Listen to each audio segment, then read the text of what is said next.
All right, HeatherAsh, the Vortex Way, guys, welcome on the show. How are you? Really well. So happy to be here with both of you. Thank you. Yeah, me too. I'm so excited.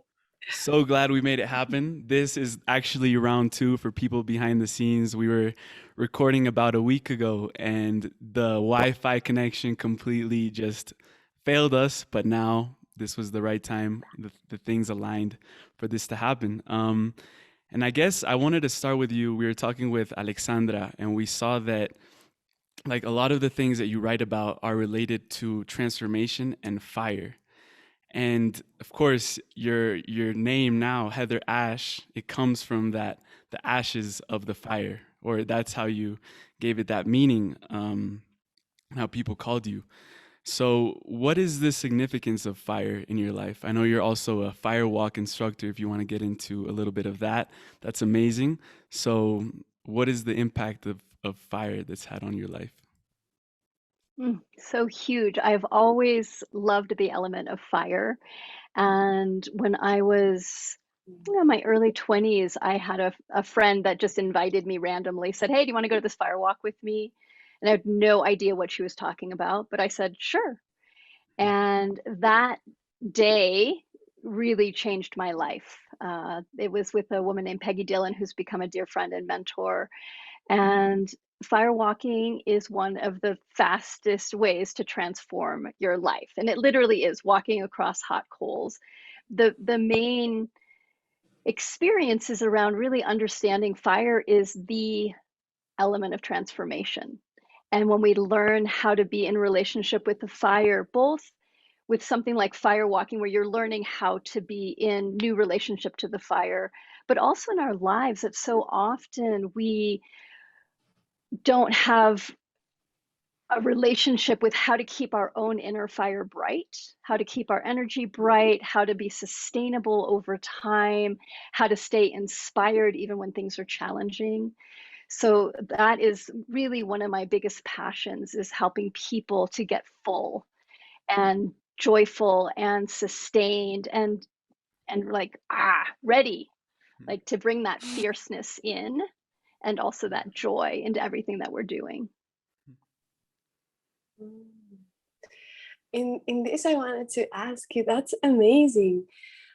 I was wondering, what are the rituals or the habits, your daily habits that you do constantly to remember, or not remember, but to be present in that inner fire or in that presence that comes from within? Because I was talking to Emilio, like sometimes in the daily life, I forget about my warrior goddess. I just get caught up in the whole thing, and I'm like, I'm not feeling as a warrior goddess, and when my mind starts spinning. So I have found for myself that I really need some rituals that keep me grounded. I will like to know, what are those for you?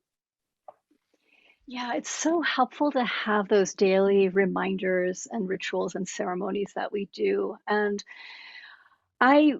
when I first started doing this work, I would have like lots of time set apart in my day of like morning meditations and places of when I was doing reading. And what's happened over the years is I've learned to really integrate ritual and ceremony into everything that I do. So it's not a Mm. separate part of my life. Now, I still forget. I still, it's so easy to get hooked by our world. But what I found is that instead of, what's the right word? Like separating out, this is my spiritual path and this is my life, weaving them together. So one of the ways that I do that is through really honoring each of the elements and using the elements to help me stay aware. So every time I wash my hands, I'm connecting with water and honoring water and using it as like I'm letting go of anything that's not mine. I'm clearing that away. Every time I turn a light on, like gratitude to fire, there's the element of fire and electricity.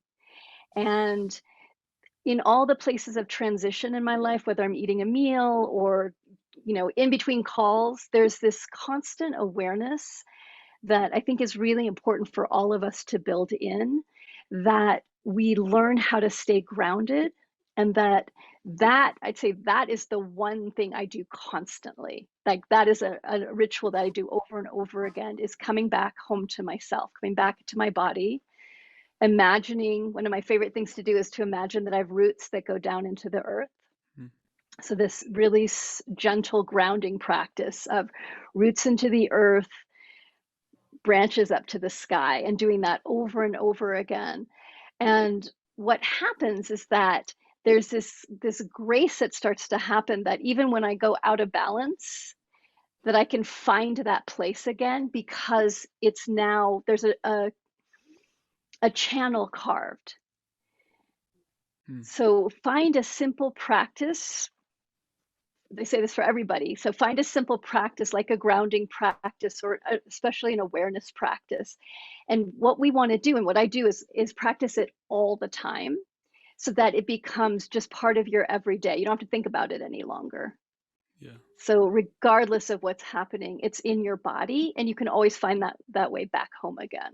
Yeah, and it becomes a habit, really. If we do these practices over and over again, we become habituated to it. And I wanted to dive deep on really your own journey of finding your warrior goddess. Of course, when you were writing this book, like, a lot of things must have come up for you. I wanted just to uncover a bit about why you felt drawn to this concept of finding the divine feminine again and bringing that to our society, really, in a mass form, because it's the written word and a lot of people are getting this message. So why did you feel called toward this path? Such a good question. I started learning about earth-based traditions, and I was raised in Southeast Asia. When I first came to the United States, I felt this incredible sense of disconnection, and I couldn't name why. I just felt like something is not right. And that led me into politics for many, many years. And then I started studying different spiritual traditions. And for me, I started by going back to my ancestors, what were people in Europe. And that was a whole earth-based cycle. So that's where I learned about the moon cycles and the sun cycles, and this idea of really learning how to honor the beginnings and the endings, and to be more connected with myself and with the world around me. And then there was a point where I had the same thing of like, something's missing. I don't know what I'm missing. And I felt like that was my goddess. Like, I really learned about the goddess and about the feminine and about the importance of circle through that tradition. And the missing piece was the warrior. And I literally had a dream one day about this man that was going to come and change my life. And I remember waking up from this dream going, right, where am I going to meet this powerful shaman guy? And I lived in this really tiny town up in Northern California. And literally the next week, somebody came into my office and said, oh my God, you have to meet this man. And my whole body was like, oh, I am not ready for this. And it took me a year, because I knew like everything was about to change. And that man was Don Miguel Ruiz, the author of the Four Agreements. And so that for me was in the Toltec work, the warrior of focus, intent, being very impeccable with our word and energy. And so that training then was something that helped me to get a lot more solid inside of myself, learn how not to lose energy, to stay steady, to have this fierceness. And the weaving of those two traditions then is what created Warrior Goddess.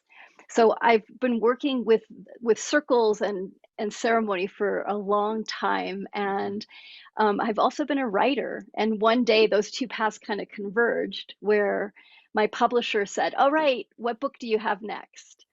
And at that time I was going through a divorce, and it was a really difficult time in my life. And I said to him, I'm like, I don't have anything in me new. He said, well, what do you have old?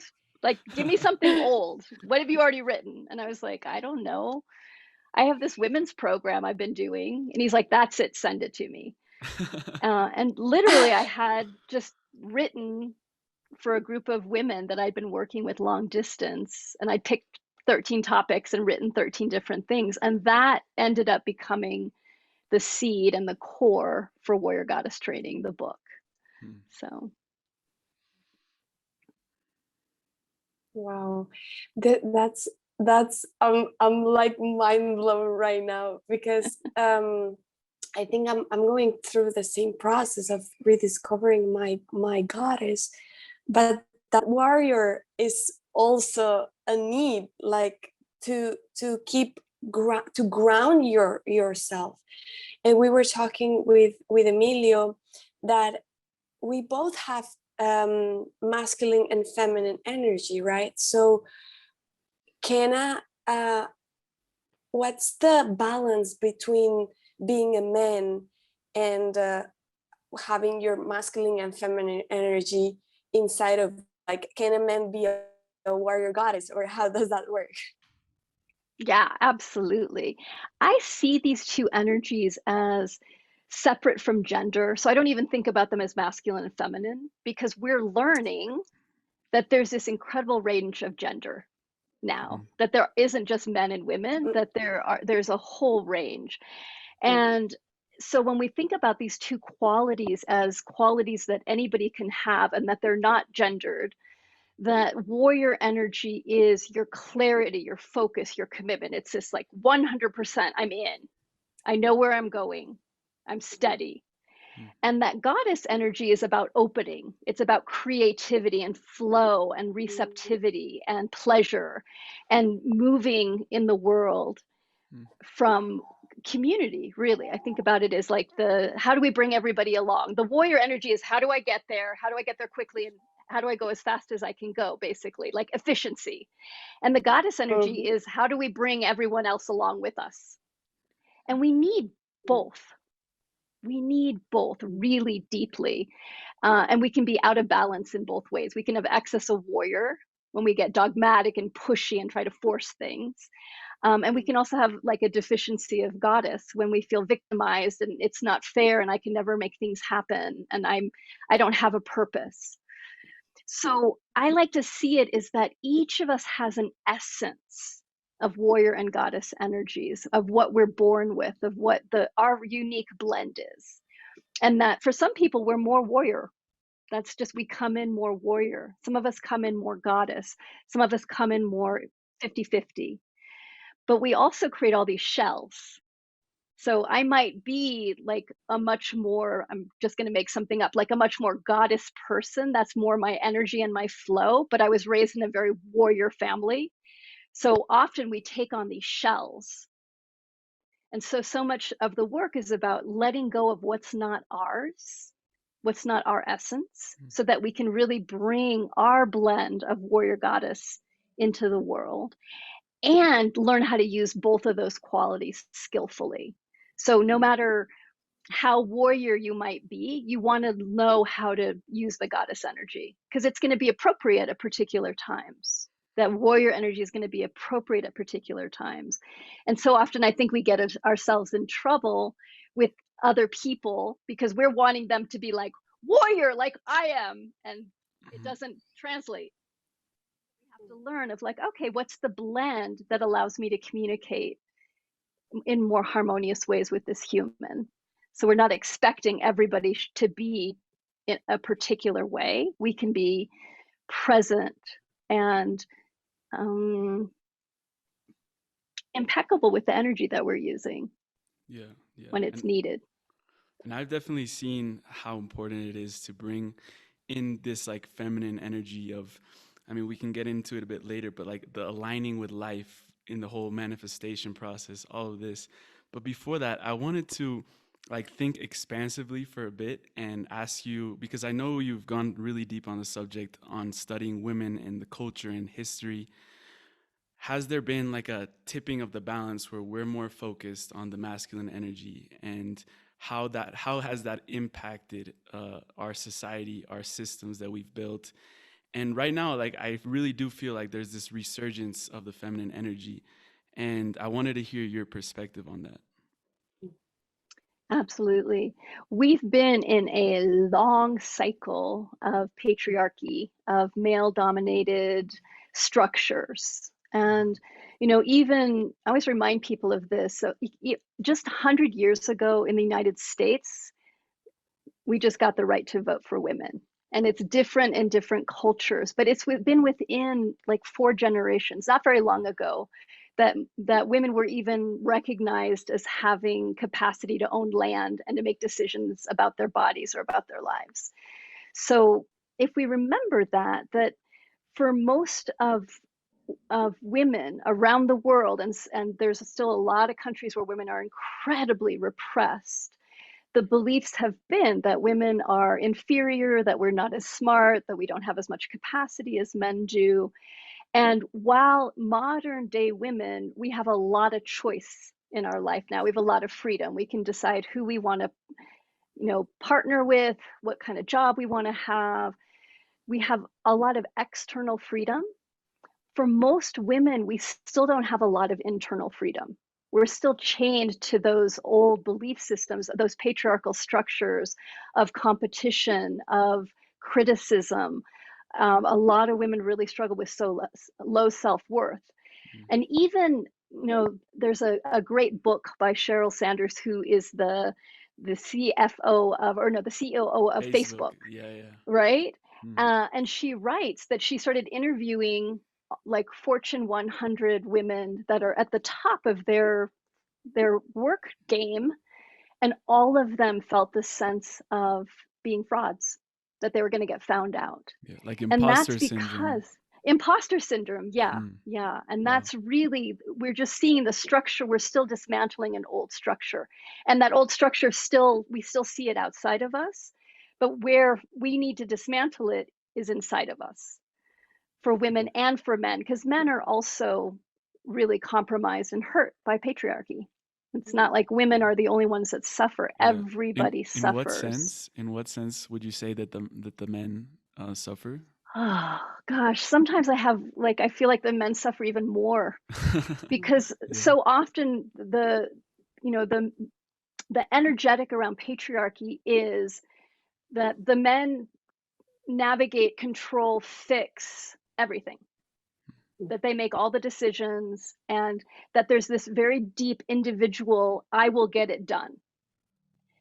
And so for women, we've always like come to in circles, like we know to lean into each other and support each other. But so often where I see the men get really challenged is that there's this, I have to do it by myself, I have to figure it all out. And a lot of times men don't know how to have friendships. They don't know how to be vulnerable. They don't know how to really tap into what's actually going on for me. What am I feeling? Because there's such a sense of I have to take care, and be strong. Going very deep into this, do you think that the healing that we're bringing into the feminine, like if I heal and you heal and all women heal, that's gonna bring a change in the way that the patriarchy is working right now? Do you think that like the system is gonna change? Absolutely. And we talk about in the Toltec teachings through Don Miguel, we talk about the dream of the planet. And the dream of the planet is the way that most humans are dreaming right now, the way that we're creating our reality and filtering. And really, we're based in fear. Like so much of the systems that we're in, especially with patriarchy, competition, scarcity, and fear. And as we step out individually, as we start stepping out of that dream and start centering into something new, start centering into cooperation, start centering into love, start centering into community in a different way, our vibration changes, starts to shift. And that energy then goes out to everybody. And that then, I see it as like the vibration changes in the individual, and then other individuals are like, wait a minute, I can do it differently. I don't have to be in this old dream. I don't have to be in scarcity and competition. And that instead of it being a theory, it then becomes an experience. So we start to teach each other through our bodies, through our connection, how to really shift the paradigm, because we're in a big paradigm shift right now, and it's exciting and it's challenging. Anytime an old system's breaking down, that system fights to stay alive. Hmm. Yeah. And there's also then this uncertainty, because it's familiar, like we knew this old system, but we don't know how to do the new one. So it's beautiful because everything's wide open, there's a lot of creativity, and it's also uncharted. So that means, I feel, we get to be more creative, but we also need to lean into each other more and cheerlead each other, because there isn't a clear path forward. Yeah. And one of the things that I always notice, and like I'm pretty young, I'm 22, and the way I've seen like how our sexuality is expressed in our society is very repressed. And there's a whole chapter in your book about utilizing that sexual sacred energy in order to, manifest and create these new paradigms, new realities into our life. Could we get into a little bit about that subject and how you've utilized maybe that sexual energy healing yourself and seeing the outside change in your life? Yeah, sexuality is definitely one of the most challenging things in terms of how we've been domesticated, because there's a lot of mixed messages. Yeah. There's mixed messages of you're not supposed to be sexual, that you've got to hold that energy in. And then there's messages of, in order to be loved, you have to be really sexual. Like, it's just can get super confusing. But really, your sexual energy is life force energy. And my journey around this was, I had a lot of trauma around my sexuality, a lot of repression. And I'd done a tremendous amount of spiritual work. And one day I got a message that was like, all right, sweetheart, you got to clean this up. And I was like, no, don't make me go there. I was like, yes, you've got to clean this up. And I was really blessed because I found a healer that really helped me start to unpack and unwind the domestication, the tangles that I had created, the wounding, and helped me learn that the sexual, that sacral energy is just life force energy. We get to choose what we do with it. But really, when we start to wake that energy up, that's our fire. That's our energy to create whatever we want to create. It can be children, but it doesn't have to be. Like, I create books. That's what I do with that energy, is like pull it up and use it towards art, use it towards healing, use it towards visioning new possibilities. And so awakening that fire is a journey, and to really give ourselves permission to have pleasure, to play, to decide, what do I want to do with this precious energy? And that might be connecting with other humans or another human in bringing that yumminess into our relationships. And it may be, I know people that are celibate that have incredible access to their sexual energy and use it towards particular things. And so we need to change our whole paradigm around sexuality, that it's our life force fire, it's our energy, and it's incredibly precious. And we get to choose what we want to do with it. And talking about choosing, what is the balance that you see between, I talk a lot about manifestation on my channel and my YouTube channel, and I don't like to call it anymore the law of attraction, but yeah, it's about how our energy field is also attracting the reality that we are manifesting and experiencing. How do you see for yourself the balance between attracting something into your life and being the conscious creator of it, and also flowing with the flow of life, or what the, like, your inner guidance is it's moving you towards? Yeah, beautiful.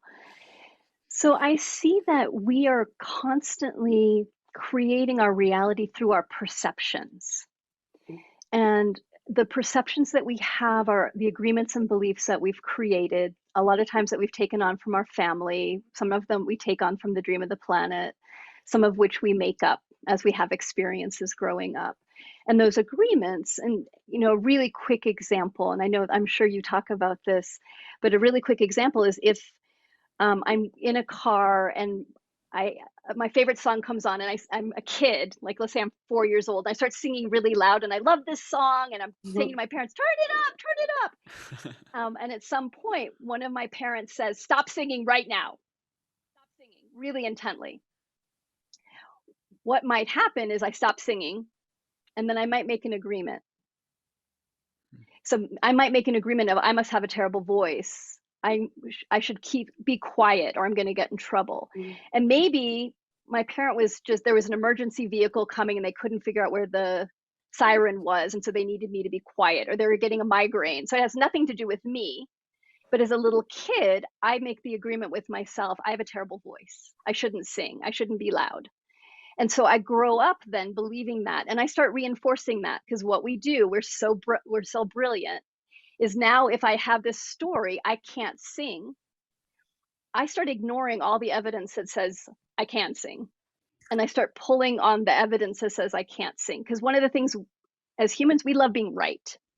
Even if it causes us to suffer, we like being right. So now I have this filter dropped over my eyes. And if as an adult, my friends are like, we're going to karaoke, it's your birthday, you're going first. I don't think, oh, I can't sing and I made that agreement when I was a kid, but maybe that's not true. Sure, I'll sing first. What my response immediately is, I can't sing, I'm not going. Why do you hate me? Why are you pushing me to do things I don't like to do? No. So I might not remember the story at all, but I have a response. So for me, part of this idea of we attract things is understanding that we have all these filters and stories that we're perceiving the world through. And we can start to step back and get curious about what needs to be cleaned out of the way. Because anytime you want something, excuse me, anytime you want something, you're setting an intent.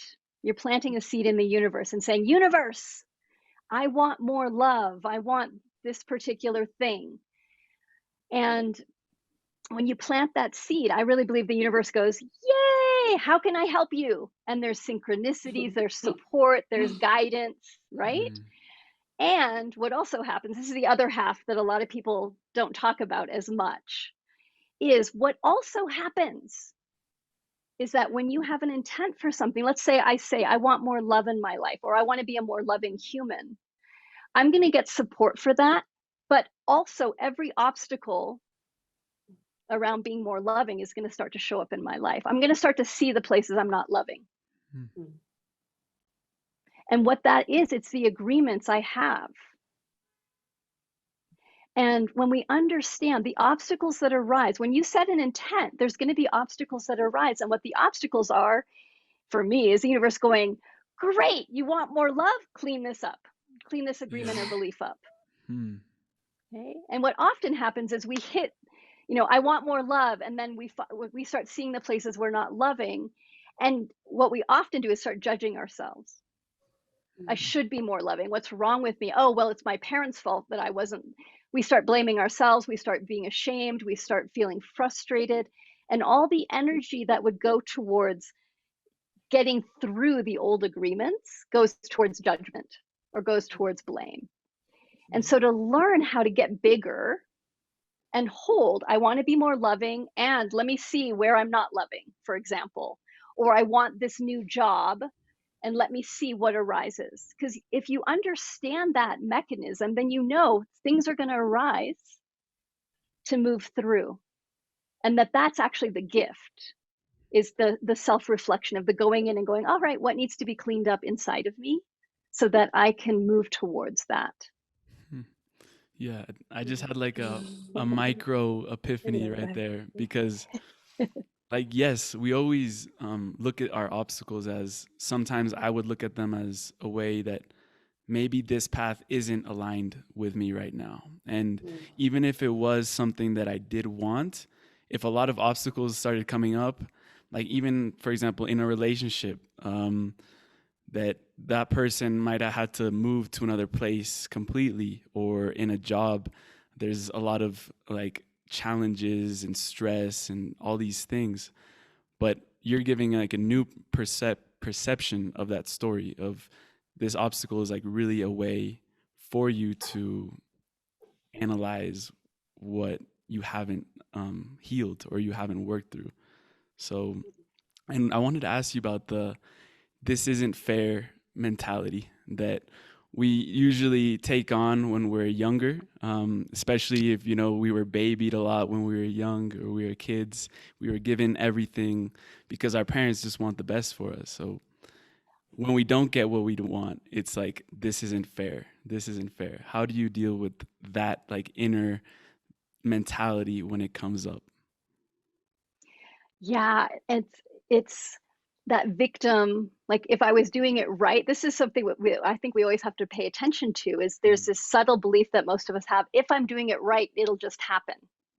Like the world should be giving, especially like if you're saying, if you're raised in a particular way that you get everything that you want, or you think it should be easy and it should just unfold and manifest, then there can be this, well, what am I doing wrong? Or whose fault is this? You know, either we blame ourselves or again, we blame others. And so that belief of this isn't fair, I had to really learn this one because I had that as a kid growing up. Like the world should be fair. Everything should be fair. And what I started doing is stepping back and asking myself, what's actually true here, sweetheart? Of just starting this really dialogue of like falling in love with the truth. What's actually true? And when I stepped back, like I want the world to be fair, but what's the truth is it's not fair. It's just not. Right now, I could do something to change that.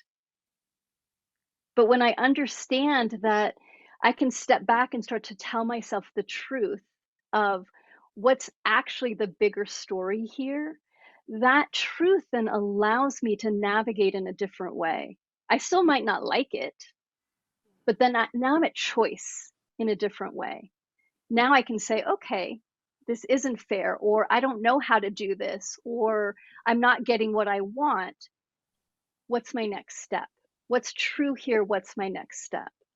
And when we do that over and over again, we stop using everything against ourselves, because that's something that I've seen. I was just talking with a friend of mine who is a young woman who's been struggling with a difficult thing that happened in her childhood. And she said to me, why did I make this happen? Why did I make this happen? I don't understand. And I was like, sweetheart, it happened, period. What are you going to do with it now? The question is not, why did I make that happen? Because you can feel, if you're asking, why did I make this happen? And your judge is asking the question, like who's asking the question? If your judge asking the question, you're just going to lose energy and get more and more frustrated and punish yourself or make it somebody else's fault. But when you can ask the question from, what's my next step? This did happen. What do I want to do now? Then you have power again. And then later, if you want to figure out what's the karmic thing that happened, yay, knock yourself out. But too often we're asking questions around, why is life not fair? Or why is this not happening? And it's our judge or a victim that's asking. And those questions are just going to cause you to lose energy versus learning to witness and ask better questions, basically, that'll guide you forward. And when you're talking, for me, that those questions and that decision sounds very self-loving.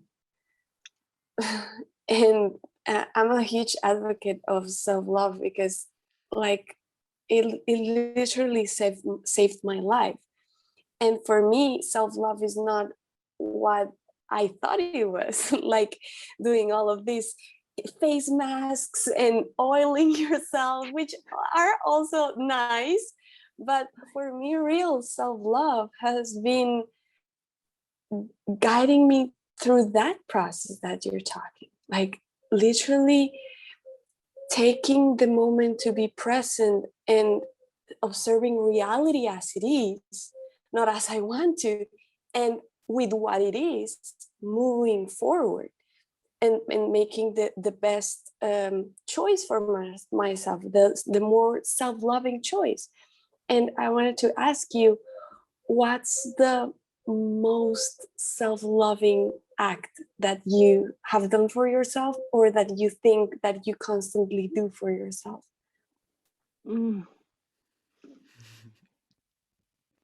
Not using things against myself. So I'm wired, like I think most of us are wired to tend towards using things against ourselves, using our history, like worrying about the past and judging ourselves, worrying about the future. And so the most self-loving thing I do is come back into the present, period. I have a teaching that was one of my favorite ones, is that most of our minds are like run-on sentences. We're going into the past, we're going into the future. And one of the best gifts we can give ourselves is to just, anytime your mind is doing what I call disaster mind, period, come back into this moment. And really learning, there was a moment in my life where I really got, I have a choice point. I could either continue to abandon myself by thinking I should be somebody else or someone else or someplace else, or I could learn to really ally with myself and just be with who this human is now, unconditionally love this human, period. And that was an incredible pivot in my life, was just to saying, I'm going to choose to not abandon myself. I'm going to choose to learn how to unconditionally love myself and life. And that journey continues. It wasn't like, yay, now I'm done. It's constant, period, come back. What would unconditional love look like here? What would unconditional acceptance, what would unconditional respect for myself and for life and for the people around me? And one of the things that I feel that has helped in my own journey is really learning to like shift the perception around time, because when we have like something to do or a deadline, and then we start saying like, I don't have enough time to get this done, and then that just like accelerates our own stress and frustration. So that technique of like returning to the present moment, being with yourself, cultivating that like patience as well, I think is super key. And I wanted to ask you, like, when it comes to the linear versus the cyclical living, I think that our relationship with time is very like linear. Like we think we need to get this done, and that done to get where we want to go.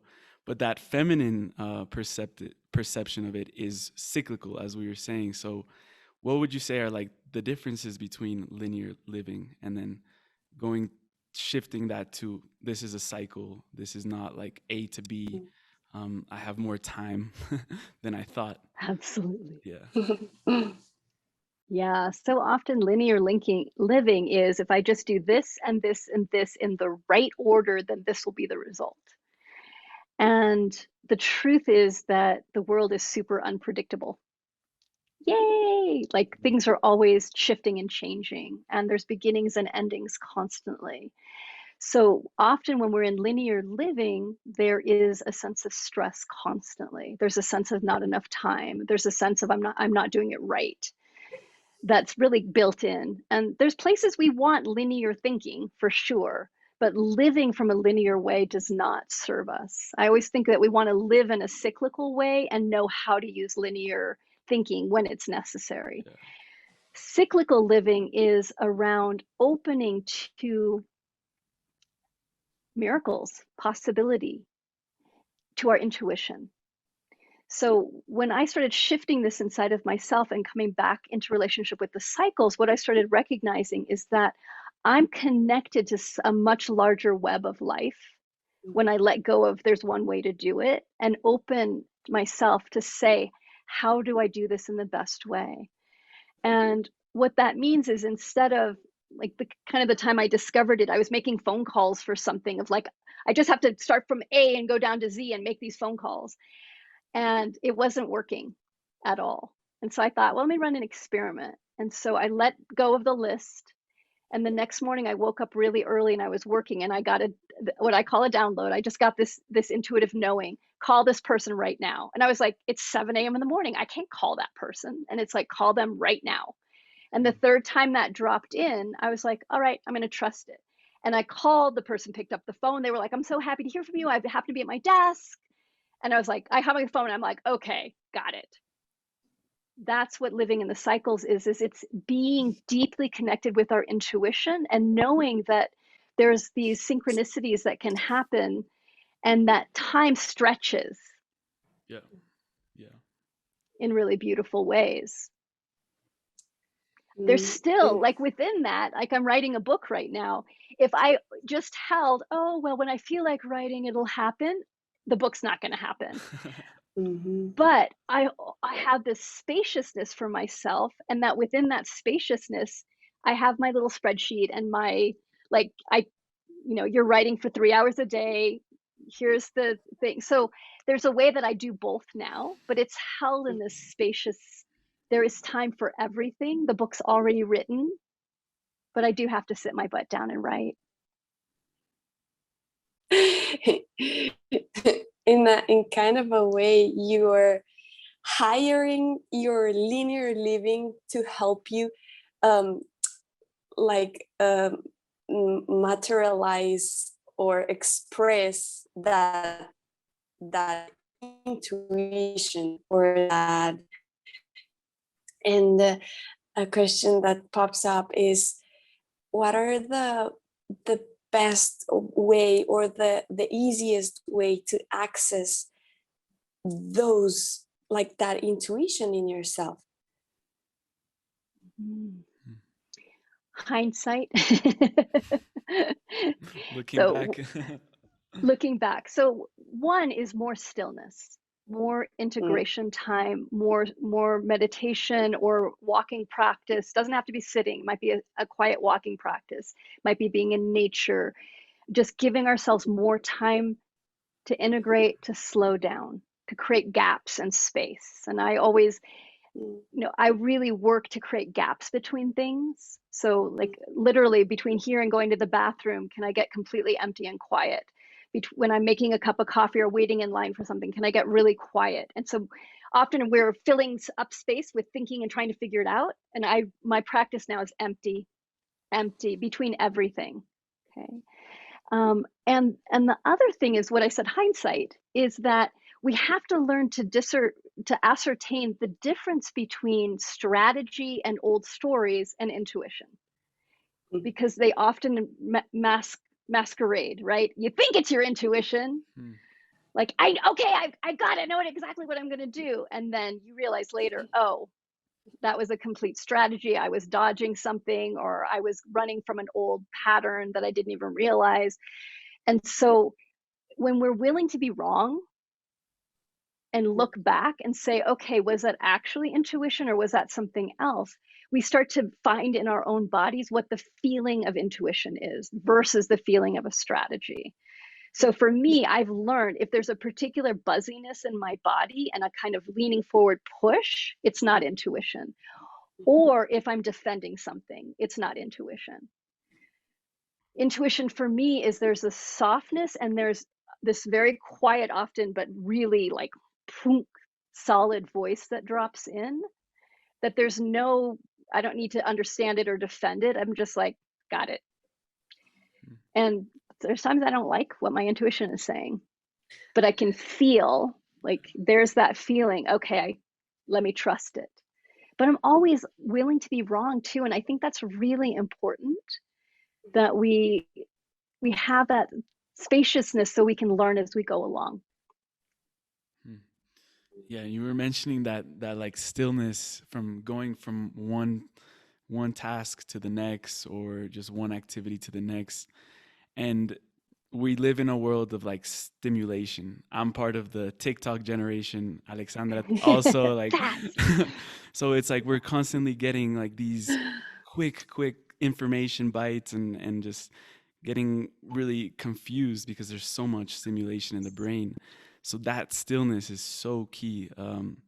I've seen also we try to multitask, and I feel that multitasking is also part of like that feminine right brain. So how do you deal with the multitasking aspect versus I just need to do this thing right now and be here? Yeah. Mm. Yeah. And I think it's a blend. Like, I used to be the super multitasker. Like I would do multiple things all the time. And there's times I still love doing that and I have fun with it. And it's like, ooh, Yeah. let's juggle all these things and it's exciting and it feels fun and it feels like a game. And that as a lifestyle doesn't feel like a game anymore, right? It starts to feel fraying. I think that the younger generation, especially, that the sound bites, the information bites are so quick and so constant that what starts to happen is we start to get frazzled and confused and frayed, and we don't know where to put our attention. So if that's starting to happen, what I invite myself and what I invite others to do is to go, okay, I need to like do one thing simply now, and to take a break, put the phone down, or just focus on one thing. And it's hard, but learning how to do both, this is the practice. Like, how do I do multiple things and enjoy it, and how do I stop doing multiple things, and do you have control? This is what where I get curious with myself is, am I able to put the phone down and not check for an hour? Or am I like, oh, well, I just need to check this one thing. Just give me a minute. It's just a quick, it'll be right. Because the temptation's so Yeah, the strong. So we temptation. have to train ourselves to not do that. And it's uncomfortable. Honestly, it's uncomfortable because we're used to the stimulation. So we have to retrain our nervous system to be completely empty and calm and to be able to go back in again. But you're at choice then. You're absolutely at choice. And I think that's the capacity we need to build inside of ourselves in the modern world, is both.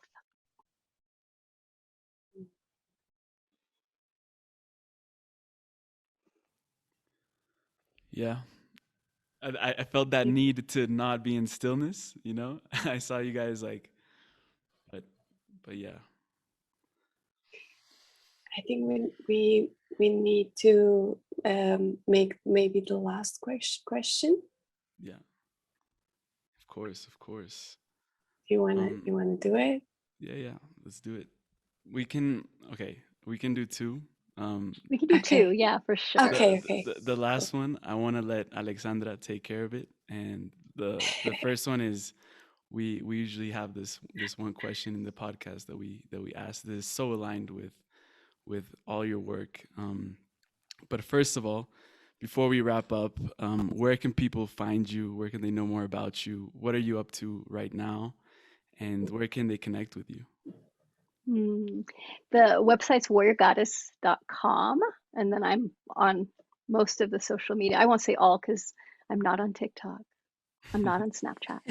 But Facebook, Instagram, HeatherAsh Amara.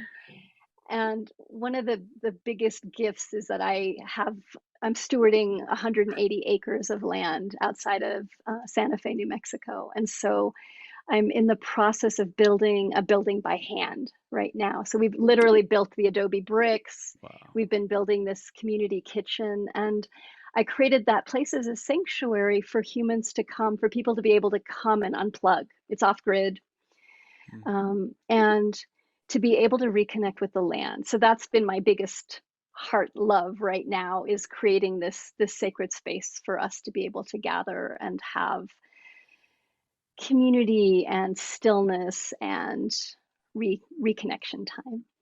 Wow, that's amazing. We'll definitely go for a couple weeks out there when it's done and ready to go. Yes. You can expect us there. So Good. one of the final questions that we have for you is really related to what this show really means, for our audience, for myself, for people, you guys co-creating the show with me. I've found that the transformation that we have within ourselves is the most crucial thing that we must do in our lives. And when I came across your book and it was called Awaken Your Inner Fire, I was really drawn to it because the name of the previous podcast I had been hosting, this is like the remix. It was called the Energy Motto, and energy was your internal energy. It is. And that concept for me, that philosophy still stands very strong. That's why the new name is Tap In Within for the podcast. And usually what we asked our guests is, what is it in your life that allows you to tap in within? What is that inner fire? The tagline was ignite your inner flame. What is that in your life? How do you return to that every single day? And it allows you to move through your life with that passion, that creativity, that creation that you have. I would say that it's about being in love with everything, being in that state of just immense gratitude for everything in my life, even the biggest challenges. That's what keeps my fire bright, is exuberantly experiencing everything that life has to offer. The grief, the beauty, the tenderness, the vulnerability, that all of it is such a gift. Wow, thank you. And a question that I wanted to ask you since the beginning is, when we're talking about this awakening of consciousness and going inside of you, one of the key ingredients that I have found is courage. Courage. Because for me, it's like, even when you're listening to your intuition, even when you're, and you know that voice, that inner feeling that's telling you to move towards something you don't know, to move towards the unknown, or to leave that relationship, or to speak up, all of it, it has taken a lot of courage for me. And I wanted to ask you, what would you say, like, for the people that are listening, to find that courage, or to align with that path? It's such a beautiful question. So one of the things that I love doing is putting one hand on my heart and one hand on my belly and just taking a breath. And that's where courage lies, is right here in our bodies. Connecting, one beautiful thing that we can do to build up our courage is come home to ourselves and then imagine somebody that you love, a mentor, a guide, it could be anybody, standing right next to you and whispering to you, you've got this, you can do this.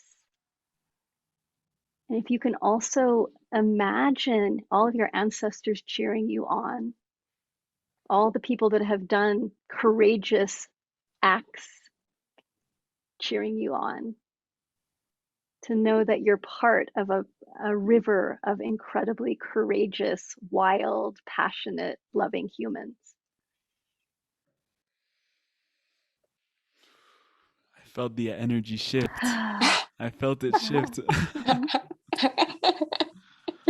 Wow. That was incredible. Yeah. That was incredible. Yeah. Yeah. Yeah. You know, I've been blessed to be with friends that have been having babies, and courage is like one of the huge, when you're giving birth to a human being out of, like, what? How is this possible? But to just, I remember whispering to my friend, I'm like, think about all the women that have given birth before, honey. You've got this. You've got this. And that I've then brought into everything in my life, of when I start getting scared of, like, humans have done hard things. You can do this too, right?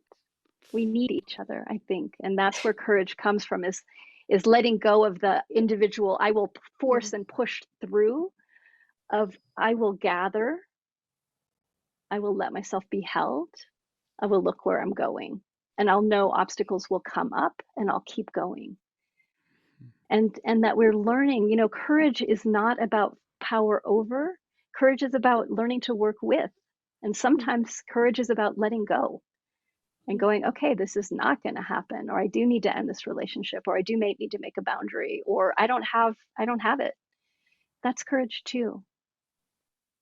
So I always equate courage with vulnerability. They go together so beautifully. Wow, I love that. You two are something else. I feel so honored. I feel really honored to be with you guys right now, and I'm really thankful for the universe that lined up this conversation. And I know there's going to be many more of these to come, and you guys have huge missions. I've told Alexandra, now I can tell you, HeatherAsh, personally, like, you guys have huge missions for humanity, and I feel so blessed to be a part of this and help this message reach more people. All the love, guys. Thank you so much. Mm.